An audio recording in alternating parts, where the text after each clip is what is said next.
Hello good evening बच्चों। आज live stream में थोड़ी सी प्रॉब्लम आने की वजह से मैं वीडियो अपलोड कर रही हूँ। आप इसको जो है देख सकते हो।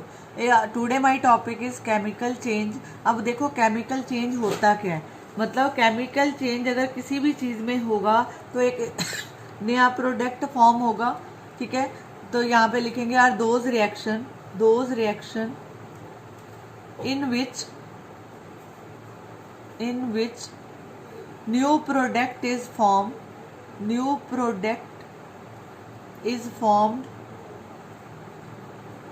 is called chemical change. Okay, chemical change. I am taking one example. For example, अगर आप फ्रूट और वेजिटेबल जो है लेके आते हो, फ्रूट और वेजिटेबल्स लेके आते हो तो क्या होता है, अगर आप इसको जो है अगर कुछ दिन यूज़ नहीं करते तो ये स्पॉइल हो जाते हैं।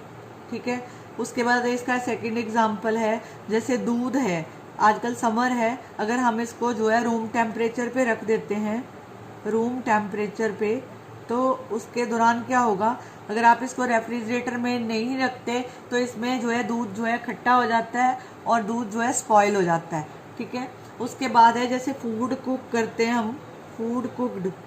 ठीक है, ये इसमें भी क्या होता है, केमिकल रिएक्शन होता है। क्या होता है, chemical reaction.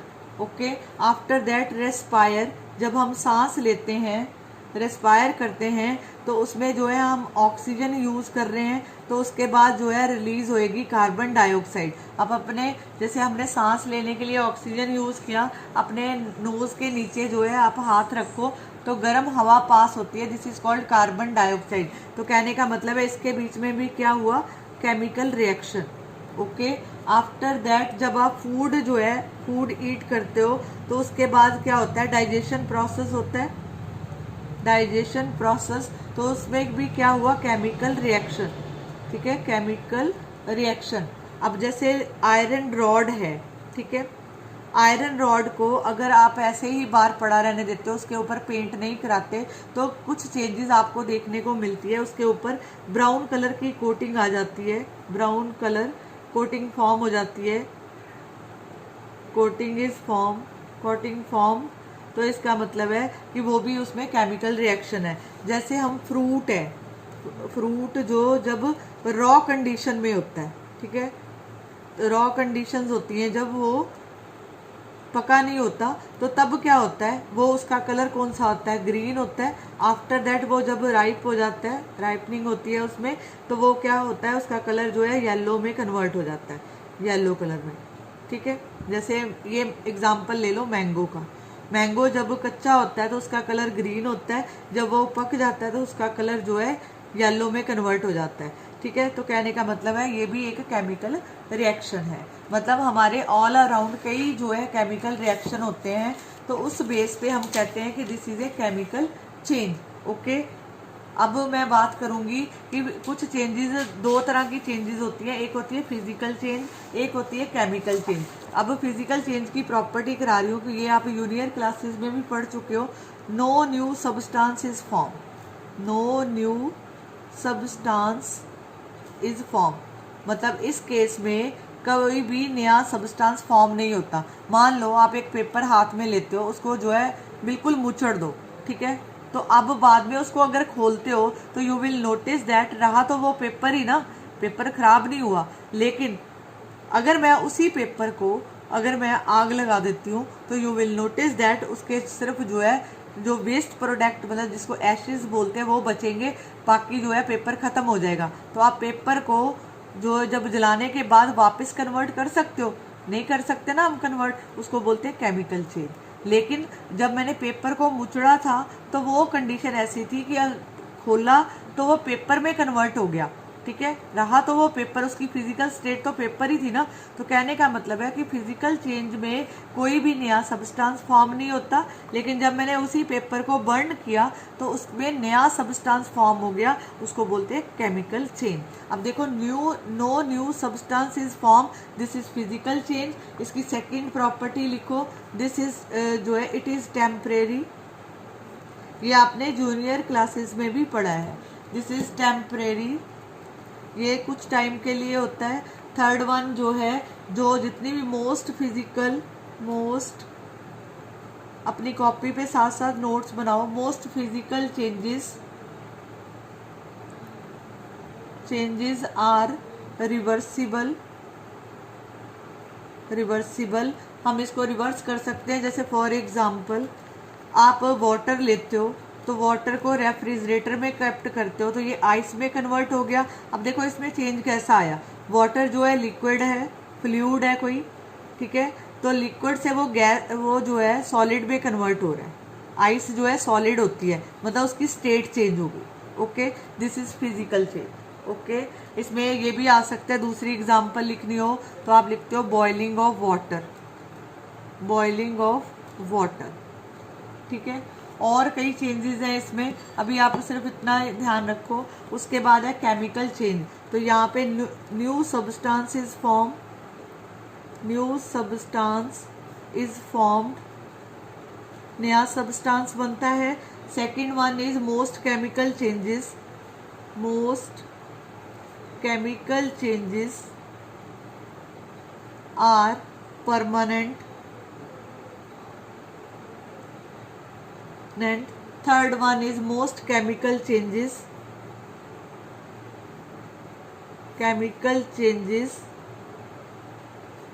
Are irreversible, for example ripening of food,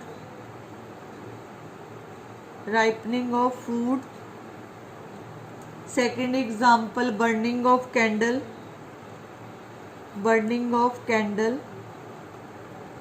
ठीक है। थर्ड वन कुकिंग फूड का एग्जाम्पल ले सकते हो, ठीक है। तो ये आपके जब भी किसी चीज़ में क्या रिएक्शन होता है तो दो तरह की जो है चेंजेस देखी जा सकती है, जहाँ तो वो फिजिकल चेंज हो सकता है, जहाँ वो केमिकल चेंज होता है, ठीक है। अब आगे करते हैं टॉपिक। आगे टॉपिक है कैरेक्टरिस्टिक ऑफ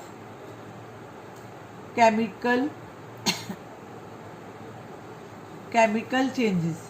ओके, मतलब कि अगर किसी दो सब्सटेंस में आपस में रिएक्शन हुआ तो कुछ चेंजेस जो है नोटिसेबल होती हैं। First one is evolution of gas बनती है, ठीक है, उसका कलर चेंज हो जाता है, कलर चेंज, ठीक है। Third one is precipitate form, precipitate होते हैं इनसॉल्युबल सब्सटेंस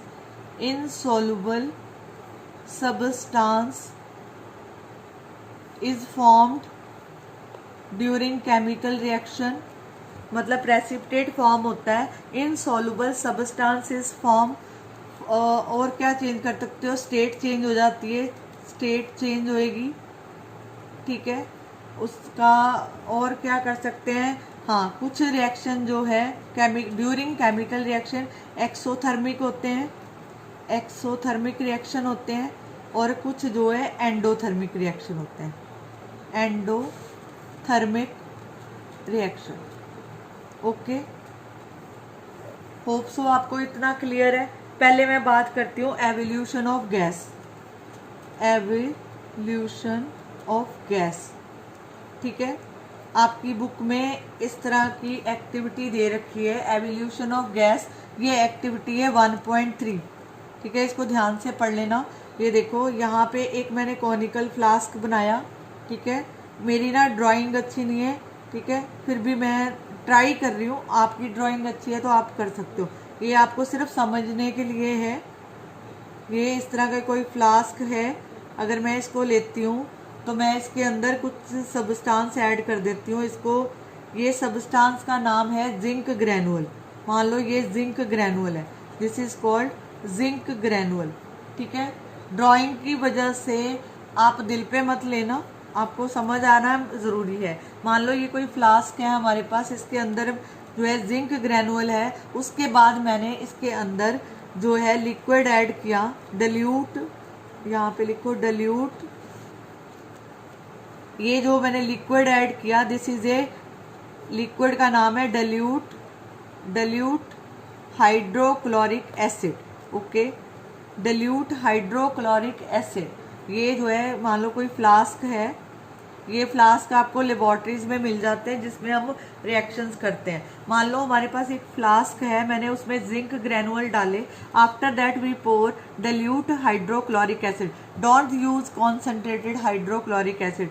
जब भी कोई आप अपनी केमिस्ट्री में जितने भी रिएक्शन देखोगे तो you will notice that only dilution, dilute मतलब उसमें पानी डाला होगा, उसको dilute किया होगा। जैसे dilute का मतलब समझाती हूँ और कॉन्सेंट्रेटेड का, जैसे आप घर पे रूह अफ़ज़ा लेके आते हो बॉटल, दिस जो सोल्यूशन है वो कॉन्सेंट्रेटेड है। आफ्टर दैट जैसे मान लो आपके गेस्ट आते हैं तो आप उसको जो है सर्व करना होता है, तो आप क्या करते हो उसमें पानी ऐड कर देते हो।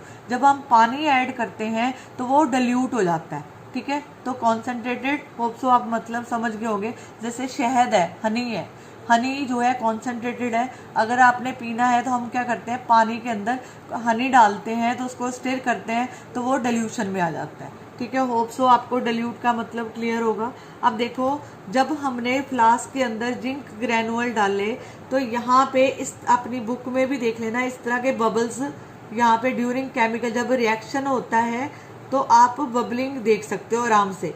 जैसे बच्चों आप घर पे केक बनाते हो तो केक में जब आप बेकिंग सोडा डालते हो, ठीक है, जो सोडा डाला जाता है, आप देखोगे कि उस सब जो केक का जो आपने सब्सटेंस जो उसका सोल्यूशन बनाया है तो उसके ऊपर बबलिंग फॉर्म हो जाती है। तो बबल रिप्रेजेंट दैट कि इसमें केमिकल रिएक्शन हो रहा है। जैसे अब एक और एग्जांपल समझो, जैसे बबलिंग तब फॉर्म होता है जैसे आप सिंपल पानी को बॉयल करते हो ना, कभी आप गैस पे रख के देखना, चाहिए अब अभी कर लो, पानी जो है एक यूटेंसिल में लो, उसको गैस पे जो है गैस जलाओ और उसके ऊपर रख दो, तो आप देखोगे सबसे पहले बबल्स फॉर्म होते हैं। बबल्स फॉर्म इसलिए होते हैं क्योंकि उसमें गैसेस फॉर्म हो रही है, ठीक है। बबलिंग जो है बबल ऑफ, ये जो बबल बनेंगे इसमें ये बबल्स बनेंगे, bubbles of hydrogen gas.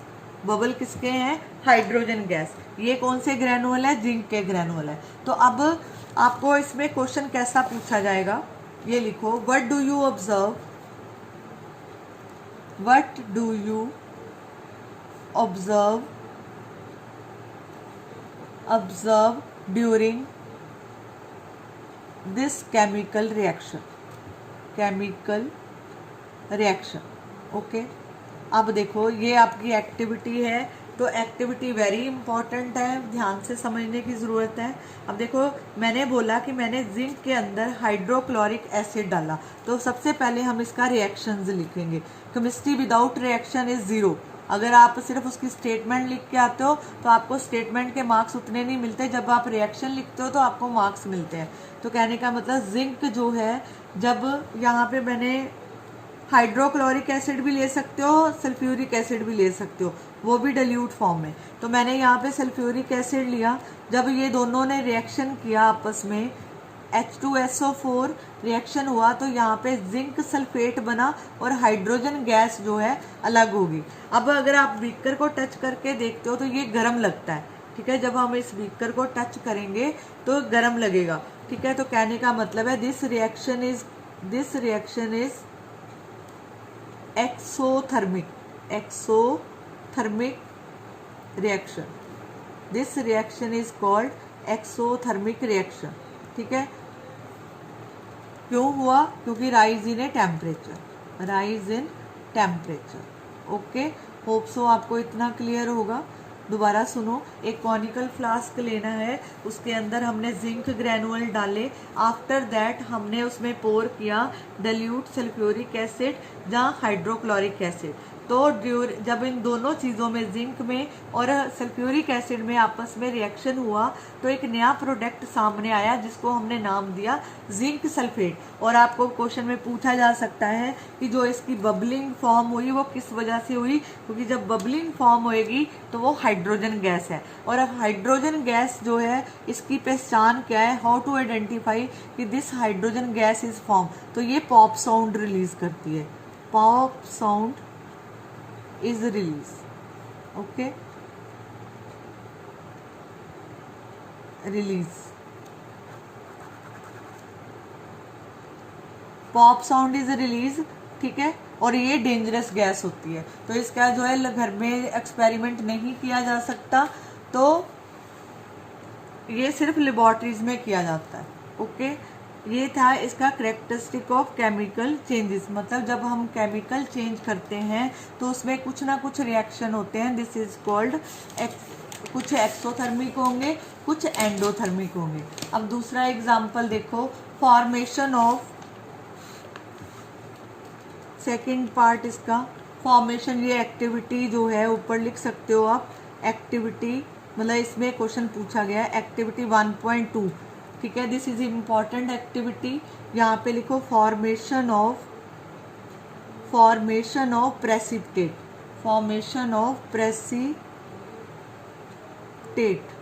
Precipitate को शॉर्ट फॉर्म में पीपीटी लिखते हैं। ओके, पहले लिखो chemical reaction, the chemical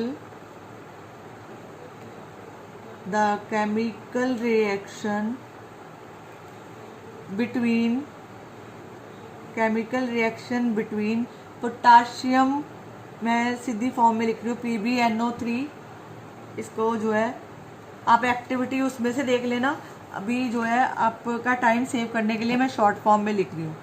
chemical reaction between potassium nitrate and lead nitrate, जब दोनों में आपस में रिएक्शन होता है कि what type of changes is form, nitrate is characterise, अपने साथ साथ नोट्स बनाओ, करेक्टराइज मतलब उसका जो गुण फॉर्म होता है, characterise by the formation of yellow precipitate is formed. This is very very important activity. आप इसका रिएक्शन लिखो, येलो प्रेसिपिटेट ऑफ फॉर्म मतलब लेड आयोडाइड फॉर्म हुआ, लेड आयोडाइड, ठीक है, मतलब जो प्रोडक्ट बना वो कौन सा बना, लेड आयोडाइड बना, और उसमें जो है क्या चेंजेस मिले कि उसका जो है जब हमने पोटाशियम नाइट्रेट को पोटाशियम आयोडाइड के साथ रिएक्ट किया तो क्या बना आपस में, यहाँ पे ना एक चीज़ मैंने, लेड नाइट्रेट तो ये है लेड नाइट्रेट, इसका कलर जो है ये कलरलेस होता है, ठीक है, लेड नाइट्रेट जो है is characterise by formation of yellow precipitate, यहाँ पे इसको जो है लेड नाइट्रेट एंड निकाल दो बस, बाकी ठीक है। पोटाशियम नाइट्रेट को लिखते हैं लेड, जो है लेड नाइट्रेट, ये लेड नाइट्रेट है, पोटाशियम नहीं lead nitrate. Lead nitrate is characterised by the formation of yellow precipitate is form lead iodide. अब इसका रिएक्शन लिखो, PbNO3 प्लस पोटाशियम आयोडाइड के साथ इसको रिएक्ट करेंगे तो ये PbI बनाएगा, ठीक है, तो ये वाला साइन लगेगा साथ में, प्रेसिपिटेट फॉर्म होंगे, ठीक है, येलो प्रेसिपिटेट, ये प्रेसिपिटेट का साइन होता है, और साथ में जो है 2KNO3 फॉर्म करेगा। आपकी बुक में रिएक्शन नहीं गिवन है, आप ये इस नोट्स से कर सकते हो। अब देखो इसमें और क्या चेंजेस हुई, ये तो था colourless, lead nitrate is a colourless, potassium iodide is also colourless, ये भी कलरलेस है। जब हमने इन दोनों के बीच में रिएक्शन किया तो लेड आयोडाइड फॉर्म हुआ, तो इसके जो प्रेसिपिटेट थे वो कौन से थे, येलो प्रेसिपिटेट। प्रेसिपिटेट का मतलब है कि इनसॉल्युबल सब्सटेंस, ये पानी में नहीं घुलेगा। ओके, अब इसमें आपको क्वेश्चन पूछा जाए कि what do you observe during chemical reaction, इसकी ऑब्जर्वेशन पूछा है, तो ऑब्जर्वेशन में आप लिख सकते हो yellow precipitate is formed, yellow precipitate is formed। second one आप लिखोगे in this chemical reaction, the chemical reaction take place with change in color, तो इसमें कलर भी चेंज हो गया।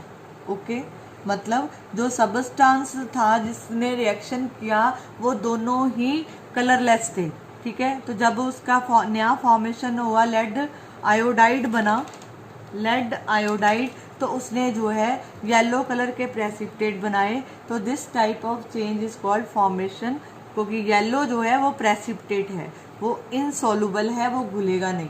ओके, थर्ड वन देखो, change in colour.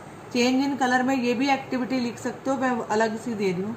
Change in colour जो ऊपर हमने किया है ना, उसको चेंज इन कलर, क्योंकि उसमें भी कलर चेंज हो रहा है, तो हम उसको लिख सकते हैं। जैसे फॉर एग्जाम्पल ये मेरे पास कोई टेस्ट ट्यूब है, अगर इस तरह करोगे तो आपको समझने में आसानी होगी। This is a test tube, इसमें मैंने जो है पोटाशियम, ये मैंने इसमें पोटाशियम ये सोल्यूशन डाला, ये कोई सोल्यूशन डाला इसमें, इसको नाम दिया मैंने पोटाशियम, पोटाशियम पर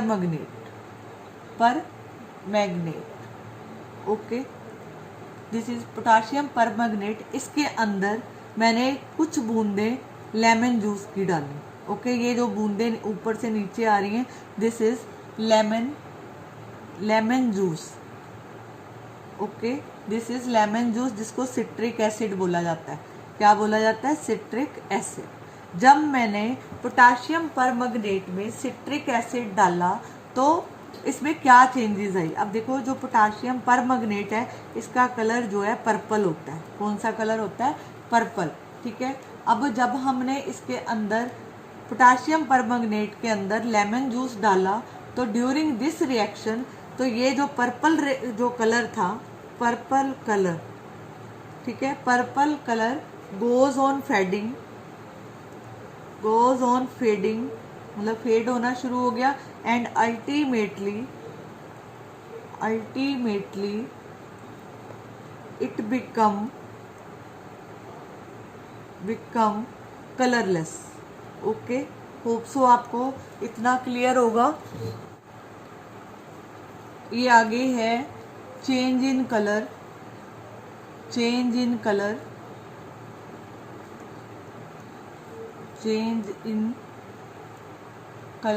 ये आपकी एक्टिविटी है आपकी बुक की 1.4। मान लो आपके पास कोई बीकर है, दिस इज बीकर, ठीक है, ये बीकर लेंगे, ठीक है। इसके अंदर मैंने क्विक लाइम डाला, this is quick lime. Okay, मैंने आपको पहले भी बोला है मेरी ड्राइंग पे मत जाना, बट समझने पे ध्यान दोगे तो बहुत कुछ सीखोगे। This is quick lime. ये जो क्विक लाइम है इसको बोलते हैं कैल्शियम ऑक्साइड, ठीक है। This is quick lime, calcium oxide. और ये जो ग्लास होता है जो लेबोरेटरीज में यूज़ किया जाता है, ये हार्ड ग्लास होता है, ठीक है। ये इजीली ब्रेक नहीं होता जब आप कोई भी इसके अंदर ऐड करते हो। तो ये जो है आपके पास था कैल्शियम ऑक्साइड, इसके अंदर मैंने पोर कर दिया वाटर। ओके, ये मैंने इसके अंदर वाटर ऐड किया। ओके, वाटर ऐड किया, तो जब मैंने वाटर ऐड किया तो कैल्शियम ऑक्साइड में जब मैंने वाटर ऐड किया तो हमारे पास आया कैल्शियम हाइड्रोक्साइड और साथ में हीट रिलीज हुई, ठीक है। तो ये जो कैल्शियम हाइड्रोक्साइड होता है, this is A slate lime, ठीक है, स्लेट लाइम। और इसको जो है कैल्शियम ऑक्साइड को क्विक लाइम बोला जाता है। ओके, क्विक लाइम, ठीक है। अब ऑब्जर्वेशन क्या थी? जब calcium hydroxide react with water तो इसका जो है बीकर का टेम्परेचर राइज कर गया। तो ऑब्जर्वेशन आई इसमें, ऑब्जर्वेशन टेम्परेचर इज राइज। जब टेम्परेचर राइज करेगा तो that mean this is exothermic reaction. Okay, और इसके बाद है चेंज इन ए स्टेट। लास्ट टॉपिक है चेंज इन स्टेट कैसे चेंज होती है, ठीक है। स्टेट में आप एग्जांपल मैंने स्टार्टिंग में भी दिया था कि फर्स्ट एक एग्जांपल लिखो कि जब आप वाटर को रेफ्रिजरेटर में केप्ट करते हो, फ्रीज करते हो, तो उसकी स्टेट चेंज हो गई। तो ये वाटर से जो है इसमें आ गया, आइस में आ गया, तो वाटर जो है लिक्विड स्टेट है और जो आइस है वो सॉलिड स्टेट है, तो स्टेट चेंज होगी। सेकंड एग्जांपल ये है कि जब हम कैंडल वैक्स लेते हैं, मतलब मोमबत्ती लेते हैं, ठीक है, उसको अगर जलाते हैं तो स्टेट जो है उसकी चेंज हो जाती है, change in state from solid to liquid, solid से लिक्विड में आ जाता है, and carbon dioxide is form. Okay, hope so आपको ये टॉपिक क्लियर हो गया। मैंने आपको जो है पेज नंबर, मतलब स्टार्टिंग से लेके अभी तक जो आपने पढ़ा है, मैंने पेज नंबर 2 तक मतलब आपको करवा दिया। एक्टिविटीज़ भी जो भी इसके बीच में एक्टिविटीज़ आ रही हैं वो भी ख़त्म है। आप इसके नोट्स बनाओ और अपनी कॉपी पे लिखो, इसी बेस पे आपसे क्वेश्चन पेपर में पूछे जाते हैं, ठीक है। तो मेरा कहने का मतलब है कि आप इसको बार बार रिवाइज करो, अपने कॉपी पे नोट्स बनाओ। मैंने आपको 3 चीज़ें बोली थी इस चैप्टर्स को करने के लिए, साइंस करने के लिए खासकर। 10th बोर्ड क्लास है जो मैं आज तक बच्चों को 100% कराती आई हूँ, जिससे बच्चों का रिजल्ट कंसिस्टेंट है 98, 97, ठीक है, अगर वो मेरे को फॉलो करते हैं तो उसमें सबसे पहले आती है रीडिंग। अगर आप इसकी रीडिंग करते हो, बुक रीडिंग आएगी, बार बार करनी है, इसी में से क्वेश्चन पूछे जाते हैं, ये तो मस्ट है। उसके बाद नोट्स बनाओ अपने, ठीक है। थर्ड वन जो है रिवाइज, इन्हीं नोट्स को रिवाइज करो, आपका रिजल्ट जो है 100% रहेगा। ओके, ये मेरी गारंटी है, ठीक है, अगर मेरे रूल्स को फॉलो करते हो तो, ठीक है। Thank you.